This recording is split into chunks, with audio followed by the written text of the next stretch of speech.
Aquí en la línea de Mega Noticias TVC tenemos a Eduardo Torreblanca, periodista y analista económico. Eduardo, ¿cómo estás? Un gusto saludarte. Muy buenas noches.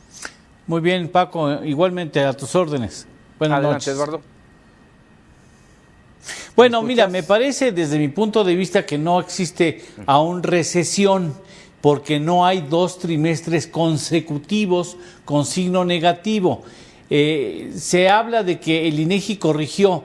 El primero habría que decir que la estimación del Producto Interno Bruto se hace en 2 tiempos. En el primer tiempo se hace con el cúmulo de datos de diversas índoles económicas que se tienen hasta el momento.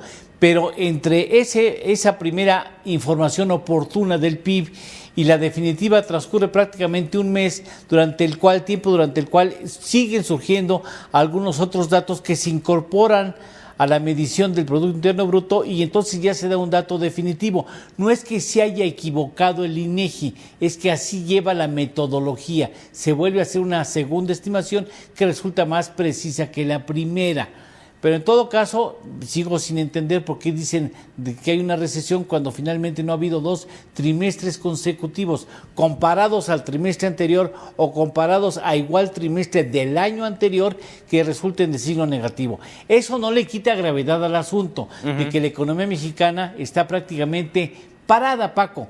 Estamos atorados, es decir, no se genera más riqueza de la que ya se generó el año pasado. Pero vamos, sí nos prende un foco de alerta esta situación entre el estancamiento y lo que reporta ahora el INEGI.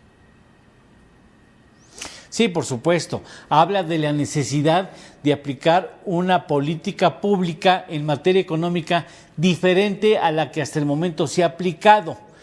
Y que haya algunos hábitos en manos del presidente de la República que no han dado los resultados que él hubiese querido, porque él había afirmado que iba a tener un crecimiento promedio anual de 4%. Resulta que veníamos creciendo mediocremente al 2% y aquí pues aplicaron la reversa cuando el auto estaba creciendo o estaba caminando a 40 kilómetros por hora. Usted le aplica la reversa y va a escuchar un ruidito que significa a la postre que usted le acaba de romper el asunto al motor. Ahí tenemos las gráficas en donde, y son datos que yo no inventé, son datos que yo tomé de los boletines oficiales del INEGI y no verá usted, se lo hice con rojito para que sea más fácil de distinguir. Y en cambio, por ejemplo, si ustedes toman en cuenta el sector secundario de la economía, que es la industria y la manufactura, ahí no hay nada que discutir. Esa industria, el sector secundario de la economía, prácticamente está en recesión incluso desde el año pasado. Terrible. A ver, dime una cosa, ¿qué riesgo significa o representa para nuestro país el cerrar este año, porque ya falta menos de un mes, cerrar con un 0% de crecimiento? Exige al gobierno el tomar medidas rápidas y contundentes. Mañana conocemos el Plan Nacional de Infraestructura, que a mí me parece que tiene un carácter de emergente que no puede con ella.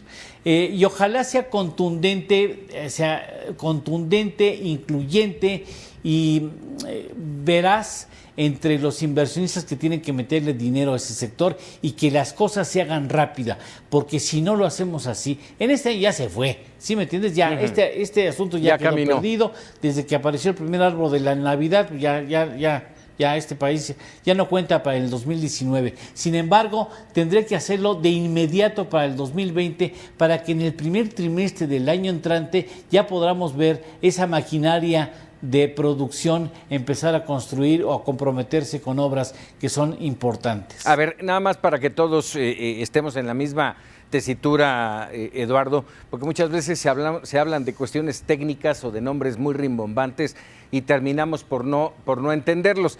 ¿Qué significa, qué es el Plan Nacional de Infraestructura?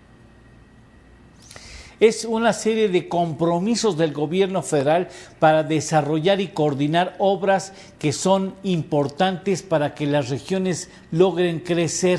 Digamos lo que les están haciendo pantalones y camisas a la medida, con la posibilidad de que esas regiones que no cuentan con esa infraestructura puedan crecer y sacar beneficio de ellas. Te voy a poner un ejemplo muy sencillo, que incluso es real. Había una comunidad en Oaxaca que producía jitomate, pero tenía que transitar el jitomate por 100 kilómetros de veredas. El día que les pusieron carretera, no dime qué sucedió en el pueblo. Pudo transitar el jitomate de manera mucho más rápida, en poco menos de hora y media, y eso permitió que otras personas en otras regiones de Oaxaca o inclusive en otros estados del país pudieran disfrutar de ese jitomate. La gente que tenía el jitomate, que produce el jitomate ahora con la carretera, puede venderlo y puede venderlo mejor y mejora su condición de vida de ellos y de su familia, y le cambias la faz de perspectiva económica a una familia o a decenas o a centenares de familias. Por eso es importante la infraestructura, porque permite un mayor crecimiento de la economía. Así es. Y finalmente te pregunto, ¿qué tiene que pasar para que nuestro país salga del estancamiento? Voluntad del sector público de ahora sí hacer las cosas con seriedad y comprometerse a que lo que promete se va a ejercer. No salir con sorpresitas de, a ver, levantemos la mano para ver quién opina que no debemos de hacer tal obra, y se comprometa. Si hay contratos, que los cumpla. Seriedad, eso da certidumbre. Es un activo fundamental en la economía y nos estamos dando cuenta. La certeza, la certidumbre, la confianza es un activo muy importante en cualquier economía.